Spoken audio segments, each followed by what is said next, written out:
That afternoon, I was on my way to my locker after class when, thud! Before I could react, a hand slammed against the locker right next to me, trapping me in place. When I looked up, she was already glaring at me, her eyes sharp enough to cut me into 100 pieces. Jason, last night's kiss? Was it nothing to you? Just as I opened my mouth to object, another voice yelled, Jason, you cheater! Then they charged at me like a raging storm, and just like that, my wig went flying. The hallway went dead silent. Wait, that's not Jason, that's Jenny! Bet you're curious about the chaos, huh? So let's clear things up. I'm Jenny, and I have a twin brother, Jason. Our parents were just ordinary office workers, until one event changed everything. They built a YouTube channel, turned us into internet-famous kids, and made tons of money from it. At first, it was great, but over time, I gradually started to hate being famous. And I hated having to fake being cute for everyone. It was so exhausting. So I quit. And guess what? My parents instantly stopped caring about me and acted like Jason was the only child that mattered. They favored him so much that when they caught him faking sick to skip school, instead of punishing him, they forced me to cover for him. The story begins on the last day before summer break, when my parents' beloved son was sick again. And as always, I had no choice but to take his place at school. But this time, I had a plan. A prank so good he'd remember me forever. I texted both of his girlfriends, setting up a meeting at the same time. So I didn't just randomly get attacked by those two girls. I planned the whole thing. Yeah, everything was already planned out. Even if I got caught, all I had to do was shed a few tears and put on that guilty puppy dog face and apologize. Easy escape. Besides, Jason was the real culprit here. He was the one caught red-handed. I was ready to enjoy my victory, until the door suddenly swung open. It was my parents! They hurried to the principal, begging earnestly. But only for Jason? But anyway, my plan to expose my perfect brother's true colors worked. His reputation was completely ruined. The only catch? Views on the channel dropped fast. And me, I was back to being the villain, in my parents' eyes, once again. Do you have any idea what you've done? Sponsors are pulling out! This is how we make a living, Jenny. Why not just upload a video of Mom glaring at me? That'd get views. I turned to leave, but Dad grabbed my arm, his face tight with anger. You think this is over? Both of you are going to summer camp. Tomorrow! What? But I already planned my whole summer! What did I even do wrong? Oh, right. Everything's always my fault. Your golden child could do nothing wrong. Fine. I'm sorry. Happy now? Your attitude is ruining our channel! At summer camp, you and Jason will learn to work together through teamwork challenges. Win or stay there forever. Oh, I was gonna win all right, just not the way they wanted. Jason kept apologizing the whole trip to camp, but I ignored him. I dozed off, and when I woke up, the camp was in sight. Cozy cabins, endless trees, and a familiar figure waiting at the entrance. Sean? Jenny Laurent. Still scowling, I see. Sean used to be our old neighbor. Since he moved away, we haven't been in touch for a long time. Seeing him again today, I was surprised. He looks much more dashing, and he's even running this whole summer camp. Wait, you work here? No, Jason. I own this place. Think of this as a fresh start, Jenny. Prove what you're really capable of. Okay, I'll prove to everyone that I can do it, that I'm better than Jason. As soon as we unpacked, the campers gathered for some cheesy get-to-know-you game. No, thanks. I slipped away for a walk and stumbled upon a quiet stream. Finally, some peace. I sat on the grass, letting the water do its thing. Then I heard footsteps. I turned around. It was Sean. You don't have to push everyone away, you know. I'm here to support and listen whenever you need. Okay, I'll do that. And just like that, I poured everything out to Sean. About Jason, my parents, their stupid YouTube channel, and how I felt I'd be stuck here forever. For the first time, I realized that opening up to someone made me feel lighter. With Sean around, maybe the summer camp wouldn't be so bad after all. The next morning, we gathered as Sean explained the camp's competition rules. The campers were split into teams, and we had to compete in different challenges to determine the winner. Oh, and no phones, no iPads or laptops, nothing. Just pure old-school suffering. Watch out for Bruno. He's a beast at these games. But don't worry, I've got some tips to help you beat any opponent. Okay, got it. I'm ready to take on the first challenge. Escape room. The moment it started, I took full control. Nothing could challenge me. Check that bookshelf. Look for patterns. My teammates followed without question. Doors unlocked, puzzle solved. We dominated. Meanwhile, Jason? He could barely find a single clue. Does Jason even try? Good thing Jenny's carrying us. We should make her the captain. Yeah, for once, everyone saw my skills, while Jason was just dead weight. About time he knew what it felt like to be an outcast. While I was still basking in the thrill of my last victory, my excitement vanished the moment I saw the second game. Ropes hanging high above, and in an instant, my heart sank. I've always been terrified of these high-risk challenges. I inched halfway across the bridge, my hands trembling. Then, my foot slipped, and for a split second, I nearly plunged into the abyss. No, no, no! I got you! And just like that, Jason powered through the course and won it for the team. Everyone cheered, except me. Let's just say Jason won this round, but that wasn't happening again. Next up was capture the flag, and I was ready to show my team just how lucky they were to have me. Bruno's team was on a winning streak, quickly becoming our biggest threat. But this time, I had a strategy to take them down. I planned everything perfectly, where to run, who to protect, and the perfect moment to strike. But then, my teammates hesitated. Are you sure this will work? Maybe we should... Trust me, I know what I'm doing. Turns out, things didn't go as expected. We were this close to losing, until Jason suddenly jumped in, ran past our opponents, grabbed the flag in a flash, and won the game for our team. Did Jason just win for us? Even some of our teammates, hyped for the win, started calling him Jason the Rising Star. Seriously? You're not gonna let Jason take your spotlight, right? Sure. At least Sean was still on my side. And Jason? Just look at him celebrating with the enemy. Unbelievable. I was determined to prove myself as captain, but it wasn't that easy. The next challenge, Water Gauntlet, wasn't a game anymore. It was pure torture. Running, climbing, swimming, every event felt like a never-ending punishment, exposing all my weaknesses one by one. Meanwhile, the moment the whistle blew, Jason took off, flying through obstacles like he was in the Olympics. No, like he was the top contender for gold. And me? Forget that. Okay, I got this. Ah! Jenny, hurry! I tried, I really did. But by the time I dragged myself to the finish line, I was too late. Our ranking had dropped fast. My teammates groaned, disappointedly shaking their heads as they looked at me. Whispers started spreading around camp. Does Jenny even deserve to be captain? Looks like they overrated her. Hearing that pushed me over the edge. Why was it always the physical challenges? It wasn't my thing. But luckily, just as my frustration peaked, the next event was announced. Treasure Hunt. Finally, a challenge that actually played to my strengths. This was my chance to take back victory. No one could stop me. Jason, Bruno, I was about to show them who the real champion was. Each team got a map, and my teammates huddled up to discuss a plan. From their confused chatter, it was clear they had no idea how to read it. Oh well, not my problem. Last time they didn't trust me, so why should I bother explaining it to them now? Let them struggle. When I find the treasure on my own, they'll have no choice but to see what I'm capable of. I cracked the first few codes easily, my excitement growing with each one. I was so close to winning. Then came a tricky clue. I followed it, determined, pushing deeper into the wood. But the further I went, the more everything started to look the same. Wait, was I getting lost? But I didn't panic. I trusted my sense of direction. Keeping a steady pace, I spotted something. A house peeking through the trees. Could it be the camp's admin center? I decided to step inside. Who knows? Maybe I'd find a map, a clue, or something to help me solve the puzzle. The room was empty, except for an open laptop on the desk. A YouTube tab is still running. I hesitated. Then a thought hit me. How was my parents' channel doing after the whole Jason incident? I clicked, and there it was. The moment I saw what was on the laptop screen, my stomach dropped. That was the title of my parents' new series. The setting? This summer camp. The main character? Jason. And the villain? Me. No way! My hands trembled as I scrolled through the videos. My worst moments. Losing, failing, falling. Edited into drama, painting me as the jealous villain. Meanwhile, Jason? The underdog. The hero. The star. It all made sense now. Everything was a lie. This was never about teamwork. It was all scripted from the very start. Every challenge, every argument, every humiliating moment, all of it had been scripted for their stupid show. Then, on the way back to camp, something caught my eye. Hidden cameras. They were everywhere. In the trees, under the benches, watching from every angle. Was this entire camp just a giant film set, masterfully staged by my wonderful parents and dear brother? Suddenly, I heard hurried footsteps. Jason. Jenny, I've been looking everywhere for you. Oh, drop the act, big brother. I know all about your little reality show. You found out? Oh, don't play dumb. You were always the star. I was just the extra. That's not true. I just found out. I was trying to stop this. Seriously? That's the best excuse you've got? None of this would have happened if it weren't for you. You think I wanted this? The cameras, the pressure? Do you know why I skipped school?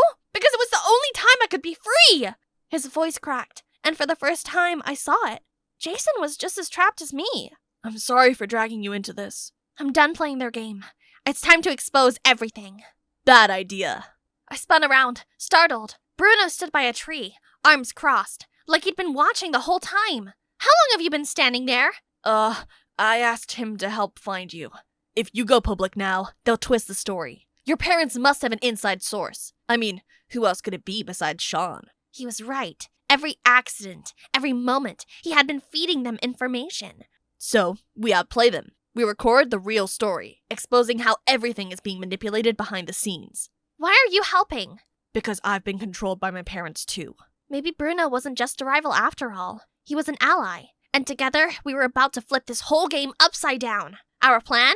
First, play along. Act like the perfect little puppets while secretly recording everything. Jason and I pretended to follow the script, but we exaggerated every moment, turning it into a full-on drama. Oh, wise camp leader, however will I survive without your guidance? Second, turn the final event, the talent show, to our advantage. On the big day, with all the parents watching, we'd expose the truth. The moment had finally arrived. Tonight, we weren't just flipping the script. We were ripping it up and rewriting it our own way. The stage lights dimmed. Jason stood at the center, took a deep breath, and began introducing our team's performance. Our team's performance tonight is a short film about control, about parents who shape their children's lives, whether they want it or not. And one of the victims is me. Murmurs rippled throughout the crowd as Jason turned to Sean. Even worse, they planted fake friends around us to deceive us.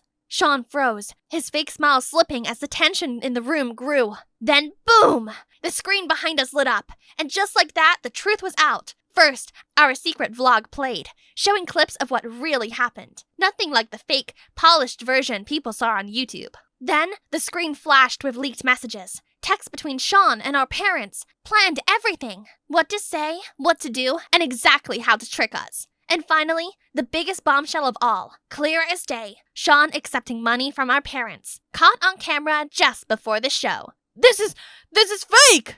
He lunged for the laptop, but was stopped by Bruno. Not that easy. Auditorium went from stunned silence to loud boos echoing everywhere.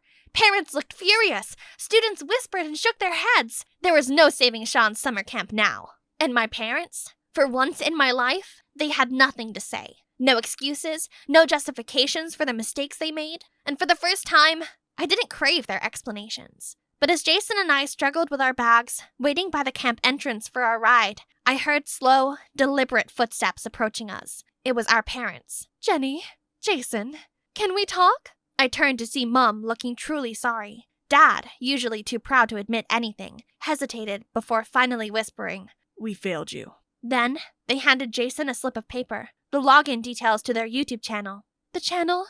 It's yours now. Do whatever you want with it." I didn't forgive them. Not yet, but I saw the effort. It's too late to undo what's been done. But maybe one day we'll talk again. Without another word, I turned and walked away. Wait, what do you mean? You're not coming home? Not home. Not yet. Then where are you going? Anywhere but back. Relax. I'm kidding. I was planning a gap year anyway. I'll stay with Grandma and Grandpa, work random jobs, volunteer, then figure out my next move. Jason hesitated, then glanced at the paper in his hand.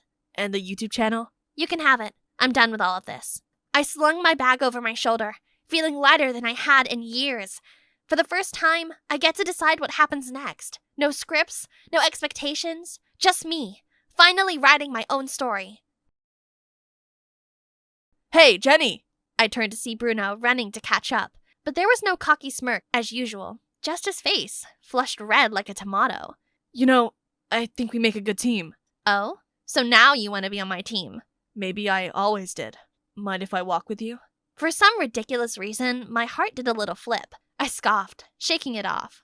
Yeah, whatever. We fell into step, walking side by side beneath the trees. Neither of us said a word, but the silence wasn't awkward. Still, I could feel my face getting warmer, and by the look on his face, I wasn't the only one. My most precious timekeeper. There's a saying that goes, when you fully trust someone without any doubt, you'll either have a person for life or a lesson for life. You bet I learned a valuable lesson because that quote manifested itself into my life. It was the summer of 2000, before our beloved smartphones and social media even existed. Elio, Tara, and I were exploring the glorious Barcelona. Spain was our first stop on our trip across Europe to celebrate high school graduation. That's 18-year-old me. I'd always wanted a partner who I could trust with my life and stick with me through thick and thin. But the boys I dated were too childish or selfish to be considered trustworthy, except for my sweet Elio. He's always so attentive and cared for me greatly, but somehow he couldn't ease my anxiety. At the beginning, I wanted us to have a couples trip, but then I decided to have my only friend Tara join us, just to be safe. My treat, of course. Only Tara stayed friends with me after many other greedy leeches tried latching onto me for my family's wealth. Sure, I got you, girl. I was thinking you might just chicken out without me. Ha ha ha. She knew me too well. And so our journey began. Why Barcelona, you asked? Because I wanted to connect to my Spanish roots since my grandparents met, then got married over there. Hopefully, Elio and I would be just like them. After weeks of sampling Michelin restaurants, 5-star hotels, and high-end nightclubs, we visited Las Ramblas Market, and so did dozens of other tourists. Are they not seeing me intentionally? I can't suffocate between sweaty people, so I let us out of the crowd. Here comes fresh air. But hey, where are Tara and Elio? I reached for my phone and suddenly remembered that Elio had my handbag. My whole life's in there. My phone, my money, my passport. Police! Officer, please help! I'm lost and I don't have my documents on me. But why did they keep dashing their gaze to me, then to each other? Oh, they understood me. Then they signaled me to follow them, probably to the police station. What? This is a hospital. They think I'm nuts? No, this isn't happening. What do I do? Excuse me, you need help? That snapped me out of the panic attack. I turned around and saw 2 male supermodels. My. Hang on, time and place, Michaela. Turns out the guy who just approached me was Guzman. He's quite fluent in English and very friendly. Meanwhile, the cold one was Manu, who seemed to be watching me like an alien. I told him about my situation, then they led me to the U.S. Embassy. Luckily, they stayed to help me talk to the embassy staff, who I totally believe is the sloth from Zootopia in disguise. One eternity later, they said they'd help me find Elio and Tara, but it'd take several weeks. That's it? What about me? I already told them I had neither money nor passport, right? Where do I stay? How would I survive? Right then, Guzman offered me to stay at his place and work at his family's restaurant in the meantime. Huh? Isn't that too generous to a stranger like me? These 2 beautiful and helpful people could be baits, but without any other option, I had to cautiously follow them. This was the first time I ever had to be on my own in a strange place, and the fact that their home was an old, slightly shabby restaurant didn't help. Mr. and Mrs. Rios, the owners, aka their parents, welcomed and fed me. I wasn't sure if the food was poisoned or not, but my rumbling tummy convinced me to blindly trust them for now. Then they showed me my room. That's nice. Perhaps a bit too nice, especially to a complete stranger. Am I gonna get kidnapped like when I was 5? If it wasn't for my bodyguard, I'd be living in a human trafficker's wonderland now. This room's only secured by a simple slide bolt, so I used all my strength to barricade the door with this wardrobe. Whew, that'll do it. I couldn't sleep much and got up pretty early, but it took me a while to remove my barricade and get downstairs. Scratch that. Or I might give myself scoliosis. At breakfast, they asked me how I was doing. I could only mutter a few Spanish phrases from school and prayed for my Spanish ancestors' assistance, while their replies were too fast for me to comprehend. Besides, it sounded like they used a different language to communicate. Sensing my confusion, Guzman explained that people in Barcelona speak Catalan in their everyday life, not standard Spanish. Oh, right. Suddenly, I felt so alone among them. Unsurprisingly, when they opened, I was assigned dishwashing duty and organizing the storage room because I didn't speak any Catalan. Back home, I had maids and servants pick up after my every step. Literally. So working here was torture. Not to mention the hot weather here was draining me. My slow pace earned me Manu's glare, his annoyed frown, or sometimes a few words that I'm sure weren't very nice. Fortunately, Guzman was there to be the usual comic relief. I'm sorry, I don't know what I'm doing. De nada. You're doing your best, girl. Don't worry about that grumpy cat. Still, Manu was just one of my many problems. Everything seemed confusing, from how they tell the time to the metric system. Not to mention, mealtimes in Spain were always somehow 2 hours late. I swear, I almost blacked out from hypoglycemia the first few days. But today, Manu suddenly demanded I take a table's order. Maybe they sensed my nervousness, so they pointed at the dish they wanted from the menu. Gazpacho and pesto pasta? Got it! Call me Bear Grylls. Improvise, adapt, overcome is the way to go. A while later, I was just vibing in the kitchen when I heard a commotion outside. I ran out and realized the customer from before was coughing violently. What's happening to him? I saw Mr. Rios ran up to his date, asked a few questions, and checked his half-eaten pasta. His face suddenly turned pale, and he immediately called an ambulance. Michaela, did you, by any chance, not hear that he said he had a nut allergy? Perhaps. He told me his food should be nut-free because he's allergic, but that went over my head. Thank God the ambulance arrived on time, so he was okay. Still, Mr. Rios had to apologize, and that meal was on the house. And me? Manu gave me a piece of his mind. Why is he angry at me? He knew I didn't speak their language, yet he made me take their order. I wish I spoke Catalan so I could fire him instantly. Guess I'll have to fire myself. Adios! I was walking around aimlessly when Manu and Guzman found me. They said they were looking for me everywhere. Manu's awkward expression was very unlike his usual cool appearance. Sorry, you not know Catalan, I not know English. We, misunderstand. Go home, please, okay? Now I knew this guy seemed cold only because he didn't speak English. Seeing their sincerity, I followed them back. But will I ever return home? What if I'll never see my friends and family again for the rest of my life? The next day, I went to the U.S. Embassy and received shocking news. Elio and Tara not only had already left Barcelona, but Spain. A week ago. Why didn't you inform me immediately when you found them? Oh, we were gonna do that tomorrow. They're gone anyway. What's so funny about that, you moron? Never mind. Burning this place down wouldn't solve anything. My world had already collapsed. What did I do to deserve this? Why am I surrounded by cruel people? My paranoia was proven right once again. I can't trust anyone but myself. I relayed the news to the Rios and asked if I could live with them longer. They reassured I could stay as long as I needed. They can't reach you now either. They couldn't have abandoned you. Maybe they were looking for a way to help you. Chin up, Queen. Your tiara's gonna fall.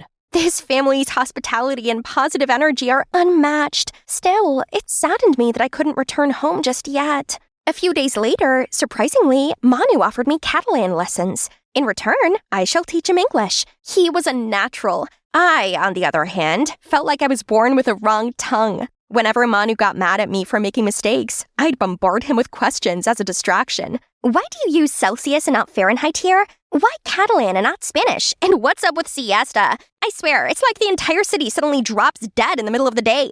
At first glance, my questions seemed to annoy Manu, but he actually answered all of them. I could see his iciness slowly melting. Time passed and my Catalan improved. Today, I even chatted with Manu's parents while working. They said this restaurant was established a few generations ago, and many troubled couples stopped by this place. But love always prevails in the end, because our food heals them all.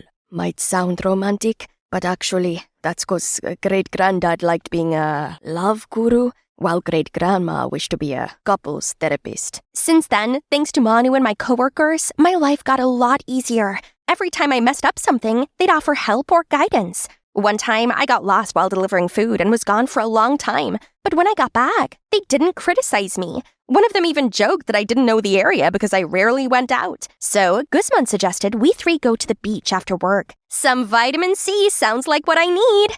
Huh? But only Manu was waiting for me after our shift. It's just us. Guzman's with his hot date. Guzman, you cheeky little schemer. Still, this isn't a date, right? Just two friends getting to know each other. I initially thought we're gonna walk along La Rambla and arrive at Barcelona beach, but Manu took me to Playa Badalona, which was a bit further away, but pretty much empty and splendid. Strange how TripAdvisor didn't mention this place. Manu brought out a bottle of cava, a Barcelona specialty. Wow, isn't it expensive? Are you sure I can have this? You worked hard and deserve to play hard. Aw, so thoughtful. He might make me blush. Then we toasted to my chaotic arrival here. That's the stuff. With Manu, I got to see an ordinary side of Barcelona. Not often do I get the chance to be somewhere this beautiful. I should be more adapting. Besides, if I wasn't here, I'd never get to observe this magnificent monument up close. Leave room for Jesus! Jesus! I mean, Guzman? He had a terrible date and came to vent. What were you thinking, Michaela? You have a boyfriend, remember? Eventually, my life here got more enjoyable. I kinda adopted the mañana mentality, so taking it slow became my motto. I now realized whoever invented siesta was a genius. People would sometimes burst into songs, as others would either sing along or dance to the music. Spaniards seem to value quality of life more than those in the States. Speaking of which, I still got homesick from time to time, and Manu's the only one who seemed to notice. You can talk to me anytime. Rest assured, we're all happy to have you here. Okay, I might have a teeny tiny crush on him. No, focus, Michaela. Think about Elio, your boyfriend. I wonder how he and Tara were doing. Speak of the devil, I saw them again that evening on a TV show about tourism in Marseille, France. And they shamelessly claimed to be a couple. I couldn't believe it. However, without my passport, I couldn't get to them. So I asked Manu and Guzman to go there, and they agreed. Girl, don't worry. I'm more than happy to bring those traitors to justice on your behalf. No matter what had happened, I'll be eternally grateful to them. My guardian angels. They returned after a couple of days with my stuff, but Manu said those two showed no remorse as they put all the blame on me. The moment I saw them, I knew those two were backpacking. Trust me, honey, they're penniless. But I still had questions, so I immediately called Tara and chaos ensued. Tara said my paranoia and stubbornness tired her out, as they did Elio. We kept it to ourselves all this time because we didn't want to hurt you. But actually, it felt like a relief to not have you around. Did you know that we bonded over shared trauma? That's you. Good. I hope you two are happy asking strangers for money together. Tara, are you talking to Michaela? Mickey, wait! I can't listen to another word. There wasn't even any tears left in me. Manu sat down next to me. Hey, you got rid of those traitors. Why the long face? I'm fine. Don't mind me. I just lost the only two people I trust outside my family. No biggie. Come now, it's not that bad. Give up! What the? Oh, oops, my bad. Don't give up. I mean, cheer up. Don't laugh. I mean it. Since you got here, you've become a lot more independent, haven't you? You're quite a strong, resilient girl. He's right, and not just because I like him. I'd been so caught up in everything that I didn't realize I'd been entrusting my life to him, who I barely knew. I'd been relying so much on him and his family. Maybe it's not so bad knowing good people still exist. And this guy, he makes it so hard for me to leave this place. At the crack of dawn, I woke up to the deafening sound of helicopters? That's my family crest. My parents must have sent those choppers. A swole guy in black came up to me and said my dad wanted me home because I'd gone AWOL for far too long. Then he just grabbed me and we flew straight back to America. I begged him to turn around so I could say goodbye to Manu, Guzman, Mr. and Mrs. Rios, my saviors, but my pleading was completely ignored. I was finally home and went to college, but as a different person. I was determined to socialize more and befriend new people. And no, it's not just talks. I actually moved into the dorm to be surrounded by my peers. It's been a long time coming, but I learned to open up and keep my trust issue in check. I shouldn't pass up on companionship out of irrational fears. However, I couldn't take my mind off Manu. We didn't even properly say goodbye and had no way to contact one another. So I went back to Barcelona to look for him. But when I got there, his family said he'd just gone to the airport. Turns out, he went looking for me too. I immediately got in a taxi and headed to the airport. As soon as I arrived, I saw the earliest flight to America had already taken off. That's how my time abroad wrapped up. Michaela, mi amor, where are you? Yes, my love. That photo album again. I'm right here, eyes on me. Well, I couldn't figure out why you didn't board that flight. I just had a feeling that I'd see you again if I turned around. Call it telepathy. Now would you look at this girl, owning the stage, slaying all the performances. Guess what? That's me. I'm Rita, a talented beauty just like my mom, Demi Grande, the famous singer. Alongside being a dazzling diva, Mom also works as a vocal trainer at my school, the Gloria Rowley Arts Academy. Having the best teachers here to help me perfect all my skills sounds amazing, right? I excel at everything I do, being an MC, dancing, acting, mastering the piano. But still, I knew that none of these would really satisfy my mom. 'Cause there is one not-so-tuneful problem. I'm tone deaf. At 7, once after I sang my little heart out in a vocal class, the teacher asked my mom when she came to pick me up, "Oh, so Rena is really your daughter? What a shame she didn't inherit your voice." She's so off-key, we all had to cover our ears. But besides singing, I can still shine on stage in other ways. For example, being an MC at my mom's new album pre-listening party. Everything was going smoothly, right up until track number 6, when the speakers and screen glitched out. Being the professional I am, I kept the crowd entertained with my charisma and dance moves.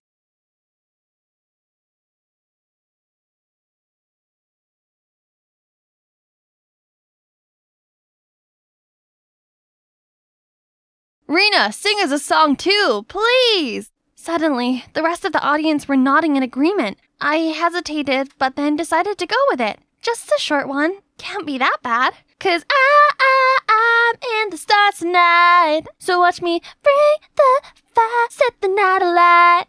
The audience started laughing.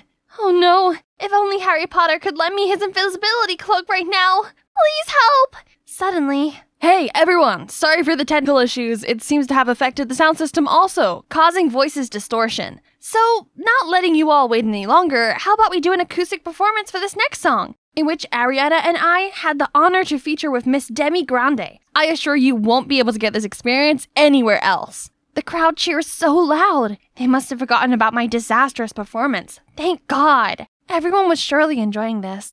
I mean, who could blame them? Look at him. My savior. Not Harry Potter, but Brian Willis, the best singer from the vocal department of our academy. At the end of the show, I rushed over to get a photo with Mom, but it seems she was busy. I guess I'd see her at home. That evening, I was in my room looking at video clips from the party when a video of me singing popped up. I scrolled through the comments. So, Demi's beautiful voice was defo not inherited. She can dance and act, but she sure can't sing. Huh? It wouldn't make more sense if Ariana was Demi's daughter. Just then, Mom came in to thank me for the successful event and saw me disheartened by those words. "It doesn't matter, Rena. Just enjoy your dancing or anything you like. Singing isn't for everyone." I couldn't get her words out of my head. I was a daughter of a diva, yet I sounded like a frog. No way. They can sing, then this diva's daughter can sing too. So I booked myself in for some online singing lessons, then signed up as the opening solo singer for the Academy's annual concert. As long as I practice hard, then I'd make it, right? Just like how I honed my other skills. Mom saw me practicing and tried to help, but no matter how hard I tried, I always came in at the wrong beat, sang as if I was reading, whispered when it was too low, cracked my voice when it was too high, and screamed out the words. "Sweetie, why don't you prepare a dance instead? It's more of your thing. Leave the singing to our vocal department. Ariana will surely nail it." Ugh! Ariana this, Ariana that. I'm your daughter, not her. I must be able to sing. I was looking at the list of registered candidates and feeling nervous. But Brian appeared beside me. "Oh, so you want to follow the singing path? If so, I'll always support you." He handed me some materials for basic vocal training. I was thinking about how sweet he was when Ariana and her friends passed by. "Oh, so both you and Brian are trying out for the opening solo?" "Nah, just me, obviously. How could Brian compete against his girl?" "Ariana is his girl? So Brian didn't like me at all. He was just being polite. Both him and Mom thought I was just a dud and Ariana was the headline act? So I practiced all day and night to prove them wrong. I also posted a short clip of my singing on the forum and said if people voted for me, I'd provide a mega performance full of singing and dancing. The next day, the school announced the top 2 tied opening solo candidates, Ariana and me. I was so excited. But then I heard the murmuring. "You voted for her? For real? I just want to see how bad her voice can get." "Don't be so mean. She's Miss Grande's daughter. Of course my vote goes to her." Suddenly, Enid, this usually timid girl, appeared and congratulated me. "Don't listen to them, Rena. I believe only someone as well-rounded as you deserves to represent Gloria Rowley's Art Academy." Enid's kind words really gave me strength. Now I just had to keep on practicing. I'm so near to the goal now. That weekend was the final rehearsal before the selection round. I was extremely nervous, and this was the first for me to feel this bad on stage. I wasn't as comfortable and confident as I was MC or a dancer. I tremblingly sang, but all I could think of was my itchy throat. I couldn't hit the notes at all. Had I practiced the wrong techniques? No way. I followed all the instructions Brian gave me. If you don't really want to do it, don't push yourself. I just feel a little under the weather today, so I didn't want to push it too hard. Don't worry, I've got a wonderful performance in store for everyone on D-Day. Oh, Brian, where have you been? We need to run over our duet one more time. Ariana again? She must be trying to pick a fight with me. I glumly looked around the auditorium and saw everyone from different departments busily preparing for their amazing performances. They were all passionately practicing. Meanwhile, I don't even know what I'm doing anymore. How on earth could I save this performance? I was at my all-time low when Enid appeared next to me. Hey, do you want to team up? I have the vocals and you possess the greatest stage presence. Seeing my confused face, she continued, I've always admired you, and it's really sad to see you like this. We all just want a successful event for our academy, right? I've tried so hard. Everyone, especially my mother, is really looking forward to my performance. I cannot fail. So I agreed to let Enid help me lip sync for the audition. Just for once. I'll recover in time for the real concert anyway. The audition started off great. Enid was backstage singing, and turns out her voice is Taylor Swift level amazing. It's even more soulful than Ariana's. Seeing the crowd's stunned faces, I confidently gave the performance my best shot. But then I suddenly noticed the crowd's confused looks and realized something. Enid had stopped singing. Panicked, I turned on my mic to sing, but my voice came out as an off-key tremble. I sounded terrible, but I managed to finish the song and then rushed backstage. As soon as I stepped backstage, I saw my mom and some of the other students, including Brian and Ariana, gathered around Enid, who was sobbing, saying that her mic broke and that she didn't mean to let me down. Enid, what are you doing here? I can't, Ari. Please forgive me. I can't do it. Even though you're my sister, I can't. What are you talking about? Wait, you two are sisters? Oh, I see. So Ariana teamed up with Enid to sabotage me. I knew I wasn't Ariana's favorite person, but this was low, even for her. Now I was a laughingstock to everyone. It had been a horrible day, so I just wanted to curl up in my room and be left alone. Only, Mom knocked on my door. Sweetie, can we talk? I was too sad to answer, and Mom must have been mad at me, as she didn't try knocking again. I can't blame her. I would too if I was a mom. A tone-deaf daughter like me really embarrassed her. As expected, the next day at school, everyone was buzzing about 3 hot topics. The first one being my lip syncing. Rena can't even sing properly. Her performance was a joke. But she's truly a great dancer. She's better off focusing on that. The second, that they suspected Ariana of being the mastermind who set me up. And the last one was a surprise at how awesome Enid's voice was. That whole morning, I couldn't escape the gossiping. Worse still, clips of my lip syncing were posted online, and now the Academy had been accused of favoritizing a celeb's daughter over talent. I never meant for it to affect my mom and the school's reputation. I know I needed to try and fix this, so I decided to apologize in front of everyone during lunch break. It was my idea to lip sync, and I know it was dumb. I'm sorry. I shouldn't have done it. But before my friends could reply, Enid spoke up. Rena, I didn't mean to blow the lip sync plan. Ariana begged me to, but I refused. It was a completely unintended incident. Please, drop the act. I never asked you to do that. I didn't record our convo because I trusted you. Because you're my sister. But come on, Ariana, you know what you said. Oh, you didn't record it? Then it's a good job I did. Ariana then pulled out her phone and played a video. Why were you lying about the lip syncing? Relax, you should be thanking me for helping you eliminate a rival. I gasped in shock, and so did everyone else. I never thought that sweet, timid Enid could secretly be so conniving. Enid couldn't play innocent anymore, so she broke down and told everything. Okay, I did it, but none of y'all understand what it's like having Ariana for a sister.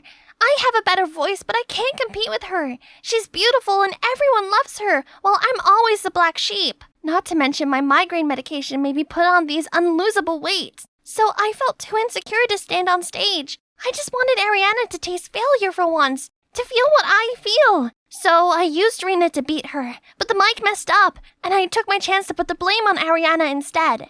Everyone was still trying to process all these shocking revelations when a boy stood up. Voila! Everything is clear. It's just some selfish scheme of one person. GR Arts Academy is full of awesomely talented students. Stop the dumb rumors. Turns out, that guy has been live streaming the whole thing. Now that the case was closed, both Mom and the Academy's credibility was restored. But this drama is still too much for me. I needed a breather. As I listened to the birds chirp around me, I began to feel calmer. But then I saw Ariana coming over. I'm sorry about my sister. It's true I'm a bit jealous of you, but I'm not that spiteful. Jealous? Of me? But you're pretty, have a superstar voice, and everyone in school loves you. How about you, huh? You're beautiful, multi-talented, you can MC, act, and dance. All I can do is sing. Okay, so turns out Ariana isn't as unapproachable as I thought she was? She's actually nice. Maybe I shouldn't have been so quick to judge her. Suddenly, Brian charged over to us with an alarmed look on his face. Calm down, Tiger. I'm not harming your girl. She's all yours now. Your girl? Why are you here and not at home?